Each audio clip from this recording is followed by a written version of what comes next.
अंग्रेजों की मानसिकता भी वैसी ही थी कि महिलाओं को वोटिंग राइट देना नहीं है। गांव में ना अपने कहते हैं कि लुगाया बारात में क्यों कौन लेके जाओ। है ना।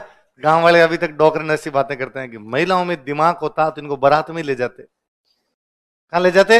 मैं नहीं कह रहा, लड़कियों आंखें नहीं निकलोगी, ऐसा बड़े बुजुर्ग कहते हैं। हैं? उसमें भी तो बड़े बुजुर्ग गए थे, उन्होंने कहा नहीं। तो गांव वाले कहते रहते भाई महिलाओं में दिमाग होता तो उनको किस में लेके जाते। पर मेरा मानना है कि नहीं, महिलाओं में दिमाग होता है, उनको भी बारात में लेके जाना। लड़कियों तुम पक्ष में हो कि नहीं हो? है तो खुद ही करिए, बीन को वापस ले आएंगे। हाँ, कहावत है कि महिलाएं बारात में जाएगी तो बीन बिना ब्याह के आएगा। कैसे? मतलब लड़ाई कर लेगी वहां? अच्छा ऐसे। हाँ है। अच्छा, तू कहीं दिमाग लगा रहा है इसका मतलब। ऐसा महिलाओं के रीति रिवाज बाकी पीछे रह जाते हैं। यदि महिलाएं बारात में चली जाएगी तो बाद में घर में जो रीति रिवाज होता है वो कौन करेंगे? अच्छा, इसलिए नहीं लेके जाते क्या? आज आया मेरे समझ में। Very good, thank you. हाँ चलो।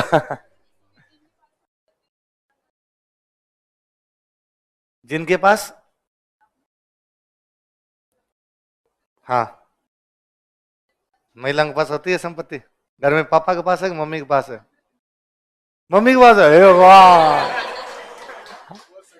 इनके घर में विमेन एम्पावरमेंट है भाई साहब। तो फिर हो सकती है तुम्हारे घर में वोटिंग राइट किसको है? मम्मी को, वहां पापा को नहीं है। अच्छा, सच में नहीं होती, दिखाने के लिए होती है। भाई मम्मी रखती है, मम्मी बैंक है, पर बैंक का पैसे पर अधिकार है, वैसा। हाँ, तो अच्छा, पापा के पास शक्ति कम है, मम्मी के पास ज्यादा है। हाँ, मम्मी से पूछे बिना पापा कुछ ही नहीं करते। अरे भगवान, आपके घर में पूरा विमेन एम्पावरमेंट हो चुका है। कहाँ के हो आप? सवाई माधोपुर भाई, इधर जयपुर से इधर इधर महिला सशक्तिकरण। पश्चिमी राजस्थान वालों को तो आ जाया निकला है। किसके पास है घर में? पापा के पास है मम्मी के पास? अभी तक गांव के डोकरे अंदर बनियान पहनी हुई उसमें रुपए। मम्मी वैसे देखती नहीं है, पूरी जिंदगी में नोट के कड़क कड़क नोट के हाथ लगा के नहीं देख रही है। चलो अब आगे जी, थोड़े थोड़े अधिकार आगे, पहले इतने अधिकार होते नहीं थे। क्या लिखा है? महिलाओं के पास। ठीक है यार, छोटे छोटे बच्चों क्लास में भेज दिया यार मेरे को, बड़ी बड़ी बातें करते रहते, मम्मी के पास अधिकार है हमारे। कोई सुन ले अपनी क्लास में, क्या मम्मी पापा की बात करते रहते हैं। फर्स्ट वर्ल्ड वॉर में इंडियंस लड़ने के लिए गए, इंडियंस लड़ने गए, जर्मनी गए, टर्की गए। तो जर्मनी शुरू शुरू में बड़ा हावी रहा था और अंग्रेजों को जर्मनी ने कई जगह पर हराया था। जब अंग्रेजों का अपने राज था, तो जिनका राज होता था हमेशा जनता को लगता है कि राज में जो है उससे बड़ा पावरफुल कोई भी नहीं। और अपने तो इमेज ही बन गई थी कि गोरी चमड़ी वाली दुनिया में सबसे जोरदार है, अंग्रेजों से ज्यादा ताकतवर इस दुनिया में कोई भी। तो हम, और जब कोई आदमी मान लेता है ना कि भाई ये सबसे ताकतवर है, फिर वो कभी लड़ने की हिम्मत नहीं जुटा पाता, क्योंकि उसके मन में ही डर रहता है कि नहीं यार ये ताकतवर, इससे तो मैं क्या लड़ूंगा। तो इंडियंस कभी यूं अंग्रेजों के सामने आंखें उठाने की हिम्मत नहीं कर पाते। और इंडियंस को हमेशा लगता है कि नहीं यार ये तगड़ा आदमी, यार इसको कैसे हरा पाएंगे। लेकिन जब इंडियंस सोल्जर लड़ने के लिए जर्मनी गए और जर्मनी ने कई जगह अंग्रेजों को हराया, तो जब हराया तो ऑफिसर कौन होते? अंग्रेज। सोल्जर कौन होते? इंडियन। तो इंडियन सोल्जर करें नहीं साहब लड़ेंगे, और वो इंग्लिश ऑफिसर था, उसने कहा नहीं, चपलें हाथ में लो। तो अपने वालों को लगा गया अच्छा साहब को भी डर लगता है।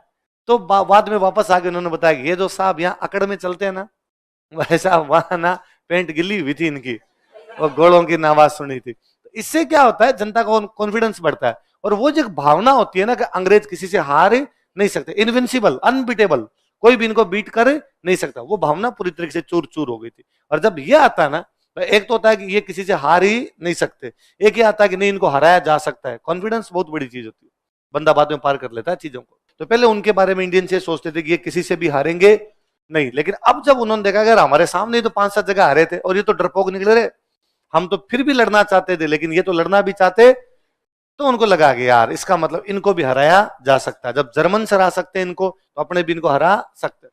कॉन्फिडेंस बहुत बड़ी चीज, बहुत बड़ी चीज होती है। ऑस्ट्रेलिया की क्रिकेट टीम है ना, कोई टाइम में ये था कि ऑस्ट्रेलिया क्रिकेट टीम किसी से हारती नहीं थी। मतलब आप ये देख लो कि ऐसे ऐसे मैच होते थे उस टाइम कि एक तरफ ऑस्ट्रेलिया के 11 खिलाड़ी, एक तरफ पूरी दुनिया के अच्छे अच्छे 11 खिलाड़ी। तो अपने लगता पूरी दुनिया के तो अच्छे अच्छे ले लेंगे फिर तो टीम बड़ी स्ट्रांग बन जाएगी। ऑस्ट्रेलिया इतना बुरा मारती थी कि 3-3 दिन में टेस्ट मैच खत्म, कि पूरी दुनिया वाले अच्छे अच्छे प्लेयर 11 प्लेयर लिए, कि सचिन को ले लो, वेस्ट इंडीज से ब्रायन लारा को ले लो, आप शोएब अख्तर को बॉलर ले लो, सारे जो उस टाइम के अच्छे अच्छे प्लेयर थे वो लिए। और पहले बैटिंग की वर्ल्ड 11 ने, बाकी दुनिया वाले जो वर्ल्ड 11 है वो खेली। रन कितने बनाए कि 125। अब आई ऑस्ट्रेलिया बैटिंग करने के लिए, रन कितने बनाए कि 600। अब वापस बैटिंग करनी है वर्ल्ड 11, रन कितने बनाए कि 57। कितने से जीत के एक भाषा पारी और 400 रन ढाई दिनों बाद। क्योंकि वो अंग्रेजों का डर था कि भाई, अब सॉरी ऑस्ट्रेलिया का डर था कि ऑस्ट्रेलिया वाले किसी से हार नहीं सकते, वो डर से ही आउट हो जाया करते, वो डर से ही हार जाया करते। ऑस्ट्रेलिया इंडिया आई खेलने के लिए, लगातार 15 टेस्ट मैच जीत गए। लगातार कितने? 15 टेस्ट मैच। और आते ही ऑस्ट्रेलिया वालों ने बयान देने शुरू किए कि इंडिया में 3 टेस्ट मैच है, 3-3 दिन में खत्म कर लेंगे, बहुत जल्दी खत्म कर देंगे हम, और खा जाएंगे, कच्चा चबा जाएंगे इनको। और मैकग्रार उस टाइम जो बॉलर थे उनके डल ही आते, बयान आते, हम इंडियंस का सर फोड़ देंगे, कोई कदम जबड़ा तोड़ देंगे। अपने वाले बाप रे डरे हुए ही रहते। पहला टेस्ट हुआ बॉम्बे और वास्तव में 3 दिन में जीत गए। अपने वालों ने वही 125 रन बनाए, उन्होंने को 601 चेपे, अपने वाले हार गए। सौरव गांगुली कैप्टन नया नया बनाया था तब। गांगुली ने वापस इंडियंस को, अरे ऐसे क्या रहे, ऐसे क्या घुटने टेकने, थोड़ा लड़ने की हिम्मत तो दिखाओ, थोड़ा जज्बा तो दिखाओ। तो अगला टेस्ट मैच हुआ कलकत्ता, कलकत्ता वाले में हुआ। तो एक तो गांगुली टॉस करने के लिए लेट गया, ऑस्ट्रेलिया कैप्टन हुआ करता स्टीव वो, कौन था, टॉस का टाइम हो गया, वो चला गया, गांगुली 10 मिनट लेट गया। ये बड़ी बात थी उन दिनों में, ऑस्ट्रेलिया कैप्टन को वेट करवाया। वो यूं आग बबूला यार, इनकी इंडियंस की इतनी औकात कि मैं मैदान में आ गया तेरी टॉस करने के लिए नहीं आया। दादा ने कहा लेट आएंगे भाई साहब। तो वो पहले दिन से यूं खार खाए हुए, उन्होंने कहा आप बताएंगे, हम इंडियंस को बताएंगे। और उन्होंने पहले बैटिंग करके वापस 500 550 रन, 566 कितने से रन बनाए। अब इंडिया खेलने के लिए, इंडिया ने वही 125। तो उन्होंने कहा फॉलो ऑन खेल लो। क्या खेल लो? फॉलो ऑन तो समझते हो क्रिकेट में, कि यदि किसी ने फर्स्ट बैटिंग की, दूसरी टीम जो फर्स्ट बैटिंग करती है, उन दोनों के बीच में गैप 200 रन से ज्यादा का हो। कितने का ज्यादा? पहली टीम ने 400 बनाए, दूसरी टीम 150 पर आउट हो गई, तो गैप 200 से ज्यादा का है। फिर कहते हैं हम दोबारा नहीं खेलेंगे, तुम एक बार और खेल लो रे, उसको बोलते हैं फॉलो ऑन। क्या बोलते हैं? तो उन्होंने कहा तुम फॉलो ऑन खेल लो। तो ऑस्ट्रेलिया वालों को लगा कि अपन ने बनाए थे 600, ये 125 पर आउट हो गए, अभी आज और खिलवाते हैं, आउट कर देते हैं कल तक, 3 दिन में टेस्ट मैच क्या हो जाएगा, समाप्त। इंडियंस खेलने लगे वापस, वो 2-3 विकेट फटाफट जल्दी जल्दी गिर गए इंडिया के। तो बाद में भाई साहब चौथे दिन, तीसरे और चौथे दिन, 2 दिन, 2 आदमी खड़े हुए, लक्ष्मण और द्रविड़। कौन कौन? लक्ष्मण ने बनाए 281, कितने बनाए? द्रविड़ ने बनाए 180। पूरा तीसरा दिन कोई विकेट ही नहीं, पूरा चौथा दिन शाम तक इंडियंस खेले, तब जाके ऑल आउट हुए। और उनको दिया को 232 रन का टारगेट दिया कि अब चौथी पारी में तुम्हें 232 रन और बनाने।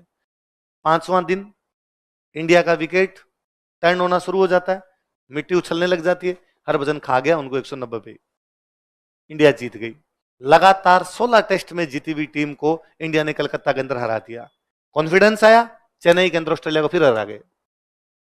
कॉन्फिडेंस क्या चीज होता है कि जब आपको ये आ जाता ना यूं कि भाई अपने इसको हरा सकते हैं, कर लिया जाता है। आप में ये दिए कॉन्फिडेंस। आज से क्या है, आज से कई साल पहले तक अपने गांव के अंदर लोग RSIS की तैयारी करने के बारे में सोचते नहीं थे। कारण कि उन्होंने आसपास में किसी को RSIS देखा ही नहीं था। उन्होंने ज्यादा से ज्यादा बड़ी नौकरी देखी थी, फौज पुलिस मास्टर, तो सोचते भी थे फौज पुलिस मास्टर। फिर धीरे धीरे उन्होंने देखा कि नहीं यार, अपने ये पड़ोस वाले गांव में एक लड़का RS लग गया, तो लोगों के अंदर आएगी, इसका मतलब ये लग सकता है तो मैं भी लग सकता हूं, तो RS लगने शुरू हुए। अभी तक भी आप लोग इतने से हो, बाकी अभी तक भी लोग सोचते हैं IS तो इसमें तो पार पड़ेगी नहीं, क्योंकि अभी तक इतने ज्यादा लोग नहीं है। ये ज्यादा आने लगेंगे, उस दिन IS में वैसे ही भीड़ पड़ेगी, हम IS को ही खा जाएंगे, फिर IS में भी ज्यादा लोग आने लग जाएं। यूपी बिहार वालों के क्या होता है, उनके RS जैसे अपना स्टेट PCS है, उनके स्टेट PCS के एग्जाम होते ही नहीं, और होते हैं तो उनकी यूपी में तो फिर भी हालत थोड़ी ठीक हो गई, वरना उनकी इतनी नकलें हुआ करती थी कि अपने तो उनके सामने कुछ ही नहीं है। अपने वाले नकल तो यूं चिंदी चोरी टाइप की नकल है, वो पूरी पूरी वैकेंसियां उनकी नकलों में चली जाया करती थी। इसलिए वो लोग तैयारी नहीं करते अपने स्टेट PCS की, भाई क्या करेंगे। जब ऐसा एग्जाम होता है तो वो तैयारी किसकी करते हैं, IS की। तो सेलेक्ट भी किस में होते हैं, IS में। तो आप दिल्ली चले जाओ, वहां सारे के सारे यूपी बिहारी भरे पड़े हैं, फर्स्ट ईयर करके वहां पे गया हुआ है। आप मिलोगे, आप पूछोगे दिल्ली कब आए थे, कि 3 साल हो गए हैं दिल्ली आए। तो कोचिंग कर रहे हो कि नहीं? अभी तो बेस तैयार कर रहे हैं। तो क्या कर रहे हो बेस में? एनसीईआरटी पढ़ रहे हैं। अभी तो 6 to 9 का एनसीईआरटी 3 साल में कंप्लीट किया है, अब अगले 3 साल में 9 to 12 की करेगा। तो पंचवर्षीय योजना बना के जाते हैं वो इधर से। उसमें भी 5 साल तैयारी कर लेगा और कहेगा इस बार तो फोड़ देंगे एग्जाम को, और फिर एग्जाम वाले दिन वो आपको बाहर मिल जाता है। आपको तो भैया एग्जाम नहीं दिए, नहीं ड्रॉप ले लिए इस बार तो। ड्रॉप नहीं बोलते, ओ को आप बोलते हैं, ड्रॉप लिए इस बार, अगली बार पूरा तैयारी करके देंगे। ना तो पूरी तैयारी होती है, ड्रॉप ही लेते रहते हैं बाद में। पर उनका कॉन्फिडेंस है कि वो करेंगे किसकी तैयारी? आईएएस की। वहां रहेंगे 5-5, 6-6 साल वहां रहेंगे, एनसीईआरटी के लगाते रहेंगे। अरे क्यों एनसीईआरटी पढ़ रहे हो? अब नोट्स के अंदर ज्यादा अच्छी चीजें। एनसीईआरटी तब पढ़ी जाती थी जब नोट्स थे ही नहीं। भाई यदि आपके पास नोट्स नहीं हो, भाई आज हमने पढ़ा खिलाफत आंदोलन, तो एक एक बात बताई ना, सिवर्स की संधि क्या है, कब हुआ, किसने समर्थन किया, किसने विरोध किया, क्यों किया गया, क्यों खत्म हो गया, किसमें मिल गया, कौन सी मीटिंग हुई, सारी बात पढ़ी। अब मान लो आपके पास नोट्स नहीं हो, तो आप कहां से पढ़ो इसको? फिर कोई बुक में लाके पढ़ो। बुक की लैंग्वेज बहुत क्लिष्ट होती है, तो उससे समझ में आता।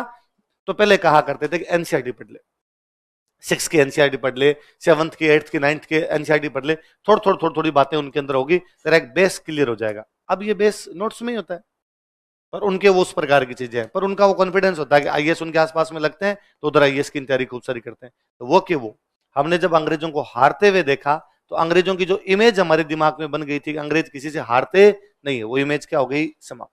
दूसरा, फर्स्ट वर्ल्ड वॉर में मैंने देखो बताया था, गांधी जी ने सबने सपोर्ट किया। फर्स्ट वर्ल्ड अंग्रेजों क्या किया? सपोर्ट। नरमपंथियों ने सबने सपोर्ट किया, क्योंकि हमें लग रहा था कि फर्स्ट वर्ल्ड वॉर में अंग्रेज ये कह रहे थे कि भाई साहब जो जहां पे रहना चाहता है उनको वैसे अधिकार दिए जाएंगे, आत्मनिर्णय का अधिकार। किसका अधिकार? Self decision. मतलब फर्स्ट वर्ल्ड वॉर के बाद लोगों से पूछा था, जर्मनी के अंडर में खूब सारा इलाका था, अब जर्मनी के अंडर में लोग रहते थे पोल जाति के लोग। कौन सी जाति के? इनको जाके पूछा भाई जर्मनी के साथ रहना चाहते हो? नहीं रहना चाहते, हम अलग रहना चाहते हैं। देश बना दिया पोलैंड। कौन सा बना दिया?